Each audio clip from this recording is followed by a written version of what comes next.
Welcome to the Dynasty Dugout Show, a podcast covering all things minor league baseball. Get a front row seat to the action with everything you need to know about the future stars of Major League Baseball.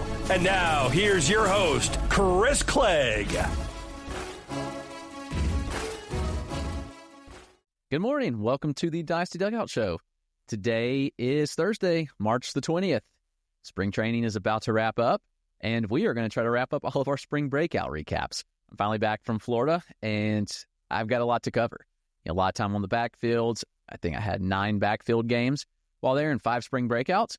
Written up all the spring breakouts. You can find all those on the site at thedynastydugout.com. And I wanted to hop on here and break them down, give you a little video as well. Today, we're going to cover the Twins and Blue Jays. It was actually kind of a lopsided matchup. You might have expected the Twins to be on top there, but the Twins didn't send a lot of guys. I think it was a little bit in protest that they had to drive from Fort Myers to Dunedin.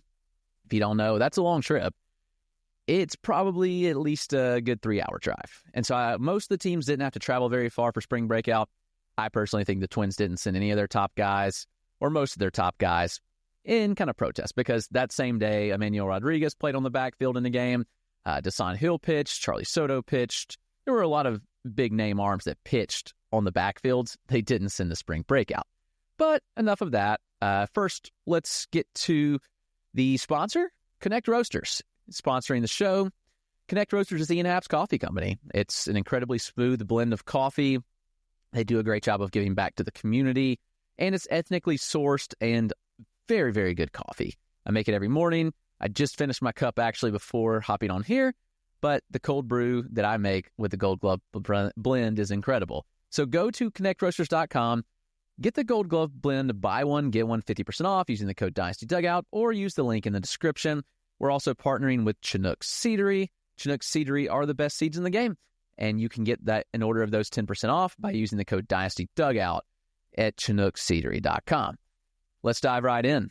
A lot to talk about. I actually want to talk about the pitchers first today because, honestly, the Blue Jays put out some good pitchers.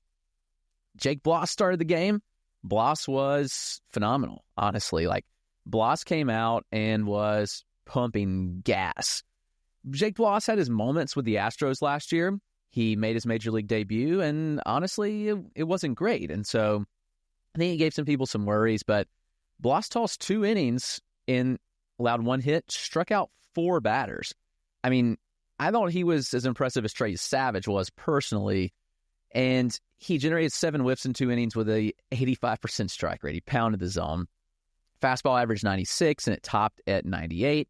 Had over 17 inches of vert from a 6-foot release height, and a rather flat vertical approach angle. Graded out well. Slider was 86, had about 5 inches of glove side movement with about 0 IVB. He spun it efficiently and generated whiffs at a 50% clip. He threw a couple changeups that said 90, good fading action on him. You can see those in the video. And 2 79-mile-an-hour curveballs. Thought the arsenal was extremely impressive with Jake Bloss. Maybe there's some fatigue on him because he came up and he didn't perform right away. But ultimately, I thought that Bloss pitched phenomenally. I thought he looked major league ready and feel like he could pitch in the Blue Jays rotation this year pretty quickly. So Jake Bloss was awesome, like all the Blue Jays guys, really. And then we had Trey Yesavage make his pro debut. He came in after. Honestly, the first inning was not good. He struggled out of the gate in the first inning. Fastball command was spotty. He really worked downhill. If you ever watched Trey Yesavage or seen any of these data, it's a very high release point. He works downhill a lot. He was almost working too downhill, and it was just inconsistent. The command was inconsistent at first, but he settled in quite nicely in the second. He had 6 whiffs in the second inning alone. At the final line, 2 innings, 3 hits, 0 earned, 0 walks, and 3 strikeouts. But the stuff was very, very good. The fastball worked 95, 96, topped at 97. Throwing from a high slot, he does create good ride, and it really sets up his entire arsenal. Yesavage throws this beautiful split changeup, and you can see it in the video. That thing is disgusting, honestly. He worked it in much more in the second. He was very fastball heavy in the first, but in the second inning, many more split changes. They set around 85. Oh, man, just a beautiful pitch to watch. I geek out over this when you can watch and you see those things. You don't even need the data to see how good that pitch was. It had 12 inches of arm side movement and 0 inches of IVB, so good depth and good arm side as well. He threw a slider cutter around 90, had 5 inches of IVB, 5 inches of glove side, so a good pitch. Fastball command got better. I think that Yesavage is a upside arm to dream on. Like, his performance was phenomenal, honestly. Khal Stephen came in and made his debut as well. He was drafted second round last year out of Mississippi State.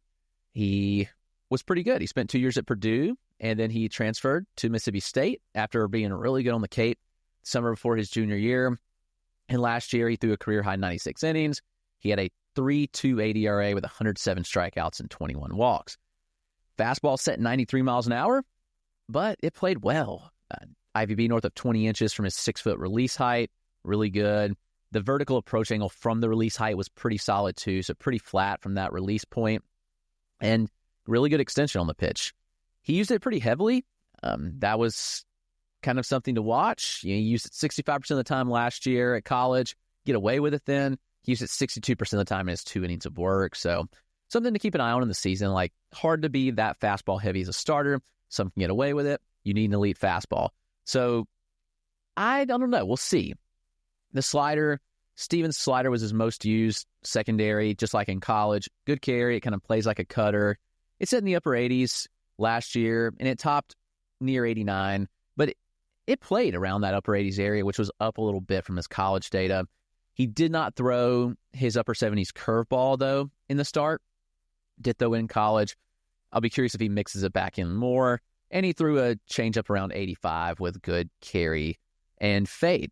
So Stephen was awesome. Khal Stephen is a good name to know and store away. And then Kendry Rojas. Talk about some fun pitchers. They did it. Like, the Blue Jays put out the total opposite of who the Twins put out. The Twins put out Tanner Hall, and then really not that many people of interest. But really, like, Hall would fall below the 4 Blue Jays guys for me, and that's kind of tells you how they viewed this game. Aside the point, Kendry Rojas, longtime love, lefty, good stuff. Fastball has continued to tick up. In 2023, he used to sit like 92, 93. Last year, he ticked up 93 to 95. And in Saturday's game, 2 innings, but he lived 96, 97, which is absurd, with really good shape from the left side. I don't think he's going to sit 96, 97 in full starts, but that's really something to think about, how good that pitch is. Devastating changeup with late drop and fade to it. It was an 86 to 87 mile an hour pitch, good separation, velocity-wise and movement-wise from the fastball. Mid-80s gyro slider looked good, and he even added a upper 80s cutter last year that kind of stuck into the start. So Rojas looks like a guy. I think he's one of the better arms in the system. Doesn't get a lot of love, but the arms were a blast to watch. I mean, those were a ton of fun arms that the Blue Jays threw out there, and I came away pretty impressed by all of them. Mason Fluharty closed out the game. He's a reliever, fun arm as well. Not much to talk about from the Twins side of things. I mean, Tanner Hall started for the Twins, 2 innings, 2 hits, 0 earned, 0 walks, 2 Ks.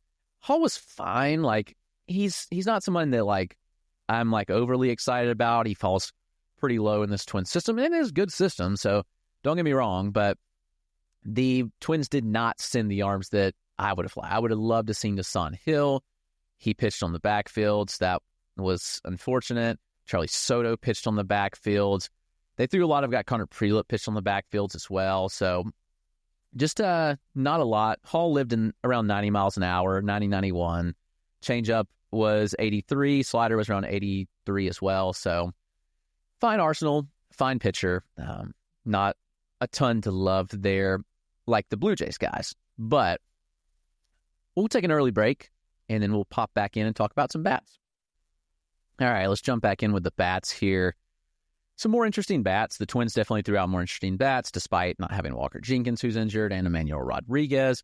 But they did put out some guys that, gave us some interesting looks, which was fun. Luke Keaschall off the top. Keaschall's gotten bigger. He's a little bit stronger than he looked last year. He was impressive. I mean, Keaschall's a contact-first bat with some sneaky pop. He gets to the pull side often and can lift it with authority. So I like Luke Keaschall a lot. He DH'd. He had Tommy John last year at the end of the season, so he wasn't playing in the field. I'm not sure he's back fully throwing yet. with the bat was extremely good. So his bat was great last year. It's good to see him back and, hitting for some pop despite the TJ surgery, and he looks ready to go. So I'm very much in on Luke Keaschall, probably more than I was previously after seeing him up close and personal. He looks the part. Eduardo Beltre. Okay, this kid was a DSL stud. Like, he was a standout last year at DSL. We kind of take that with a grain of salt because it's like, who knows how it plays out when you come to the DSL. And the body, like, on camera, it doesn't look the best. And he's strong. I mean, he's shorter, stockier, stronger build. But Beltre moves really well. I was very impressed with the center field defense. I came away from the look at Eduardo Beltre, and I was kind of blown away by how good he was in center. He moves well. He had good first steps. He had good reads. He tracked down a lot of balls. I was pretty impressed with what I saw from Eduardo Beltre at the plate and in the field. He's got juice in the bat. The contact was a question in the DSL, but he did strike out one of his 2 at-bats, but I'm not overly worried about the contact. He's still really young. I'm kind of up arrow on Eduardo Beltre. Like, that was a really good look at him, albeit a small sample, but he showed some good things that I walked away feeling pretty good about. So Beltre, definitely an up arrow. Luke Keaschall's already up, so hard to put much stock in there. Brandon Winneker's still playing shortstop. He's massive. He's like 6'6", but he's very athletic. He made some good plays. He's got a good arm. He struck out in both plate appearances. Contact is the worry. There's power, there's speed, but he can be a lot of fun. Billy Amick's another one. He was a Tennessee Vol, drafted last year. There's big pop with Amick. He can hit for power. The question, again, is contact, and he kind of showed improved contact in single A. Struck out in one of his 2 trips to the plate. The Twins didn't give anybody more than 2 at-bats other than Keaschall, so that is interesting. Also fascinating that I didn't realize that the Twins did not walk. No Twins batter walked. So the Blue Jays did not issue a walk the entire game. That's how good they were. But you look and, I don't know, Amick gets really deep in the box. He's really squatty on his back leg. I think Amick's fine. He played first base. There's going to be a lot of pressure on the bat if he doesn't play third. So, I don't know. I'm mixed bag on him. Rain Don Collins one with some potential that could break out. I like Don Collin. He put up some pretty good numbers last year, formerly a Dodgers farmhand. I think there's some things to like with Rain Don Collin that hasn't got talked enough about. Diego Cartaya, another one from the Dodgers system. They DFA'd and traded over. Cartaya is major post hype. I wouldn't jump off the Diego Cartaya train just yet. Do I think Cartaya is going to pop off and be a top prospect again? No, I don't believe that, but I do think Cartaya still has some interesting traits. He still hits the ball hard. If he makes enough contact, he's a pretty interesting player. So watch out for Diego Cartaya.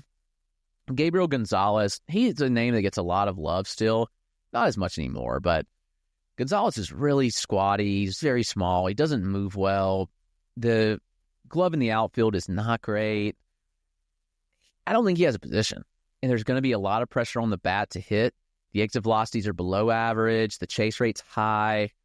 I don't know. I haven't been in on Gabriel Gonzalez. I took a lot of flack for that. I think I had him like 22nd in the system when I wrote it up in like November. I don't know. I'm just not in on Gabby G. So that's the Twins lineup. The biggest takeaways, Luke Keaschall looks back and ready. He's bigger. He's stronger. Eduardo Beltre, major dude. I think he can really pop off and be a guy. Brandon Winneker still playing short, which is interesting. Rain Don Collin, Diego Cartaya, kind of some deeper names to watch there. But Blue Jays certainly had their interesting guys as well, starting with Arjun Nimmala. Not much change in his body since I saw him last year. I saw him in July last season. He looked good, though. Nimmala hit several balls hard. He collected 2 hits. I like Arjun Nimmala. I've always kind of said it was going to be a slow burn with him, where this is a cricket player that's transitioning to baseball. It's going to take him some time, but I think Nimmala is a guy that could really pop off. He's a top 100 prospect for sure. He has the pedigree. He's got the power. I think if the contact ticks up, which I believe it can, then we're cooking. So Arjun Nimmala makes the plays at short, looks smooth and easy. He just looks the part on the baseball field, and that's like I really like to see that. Like, I like to watch and say, hey, like, Nimmala, like, makes all the plays. He makes it look easy. He's got a good arm. And the bat, like, I think the bat's really good with Nimmala. It's just a matter of time before he makes enough contact where he really pops. Now, Alan Roden, he should make this team and be the everyday center fielder while Dalton Varsho is going to be the DH. Varsho's shoulder surgery on his rotator cuff. He's going to DH to start the year. Alan Roden should 100% be the center fielder over Loperfido. Why? Because Roden's very underrated. He does all the right things. He's had a phenomenal spring. Roden's a great athlete. He runs well. And you may not think it, like, you look at him and the body's like, like, he's not going to be a good athlete. He absolutely is a great athlete. He runs really well. I don't know. I think Alan Roden is going to be one of those guys that consistently flies under the radar. He's going to put up high OBPs. It's a very good approach. Really solid plate discipline. He checks a lot of boxes that I like to see. He plays a good center field. He runs well. He's just got pretty much everything you want to see. So I'm very much in on Roden. He smoked a double. He had a 108 exit velocity and a 100 exit velocity, if I'm not mistaken. So he hit a couple balls hard. He walked, showed his good approach. He checked a lot of boxes. That was the first time I've seen Roden in person, but yeah, he's everything I wanted to see and thought about him. He's a top 100 prospect. I firmly believe that. So I'm much in on Alan Roden. Orelvis Martinez also gets a lot of flack. I think people kind of crap on Orelvis and say, like, he's got a bad body, like he's just a power hitter with nothing else. It's a very athletic frame with Orelvis. I've seen him a couple of times, but I thought the frame looked better than it has in the past. And yeah, I mean, he struck out once, he walked once. At the end of the day, Orelvis has the power. The contact has improved year over year. He got busted for the suspension last year, missed 80 games. And I was kind of like, who is he? Like, is he going to have the Noelvi Marte fall off that Marte did where he got popped and he just was terrible coming back? I don't think so. I think Orelvis looked fine. You know, he's going to hit the ball hard. We know that. I think he can take a walk. I think the discipline's okay. It's just a matter of, can he make enough contact? But Orelvis played second base and he looked fine. He's a good athlete, good frame, and we know it's plenty of power. Now, Edinson Paulino just hits. He's a smaller guy, came over from Boston. He's kind of a scrappy hitter that just puts the ball in play and make things happen. He had 2 hits, and he did everything you wanted to see from him. Peyton Williams also, he's the exact opposite of Edinson Paulino. I mean, Peyton Williams is massive. He's like 6'6". He's probably like 260. He's just huge. He had 2 hits as well and drove in a run. I saw Williams in the AFL. He's just a mammoth of a human being, and he's really impressive. So, RJ Schreck, he's another one. Came over in a trade from the Mariners. Schreck's underrated like Roden. I don't think he's as good as Roden, but Schreck is certainly underrated in this system. He's got good underlying data, good left-handed swing, good athlete, and good plate discipline. Like, it's kind of the Alan Roden light. Yeah, the tools are there for sure. Sean Keys is somebody that I was looking forward to seeing. Sean Keys was drafted third baseman last year out of Bucknell, and he walked and struck out. So didn't get to see a lot from Sean Keys, but he had a decent-looking left-handed swing, a good frame. So I'm kind of fascinated with him and what he could become. Brock Tibbetts is kind of the name I want to highlight. Jacob Sharp started at catcher, and he had a hit, but Brock Tibbetts came in behind him. Tibbetts is fascinating. Tibbetts is a name I've been hearing this offseason where kind of a sleeper guy, late-round pick. Tibbetts kind of looked the part. He drove in 2 runs, he walked, and he had a single. Brock Tibbetts is fascinating, decent body. I'm kind of intrigued. So that's the Blue Jays and Twins. I know it wasn't as long as some of the other episodes, but hopefully the quick hit where you were able to take away some things, good info for you. There was a lot of fascinating things to like in that game. So very much in on some of those Blue Jays arms and prospects that really haven't got the love that they deserve. But yeah, that's going to do it for this episode of the Dynasty Dugout Show. Be sure to subscribe to the YouTube channel or your favorite podcast platform, wherever you get podcasts. I'd love to see you back here tomorrow. We'll be breaking down the Orioles and Yankees spring breakout game, which was awesome. Great game there. But until then, we will talk to you soon.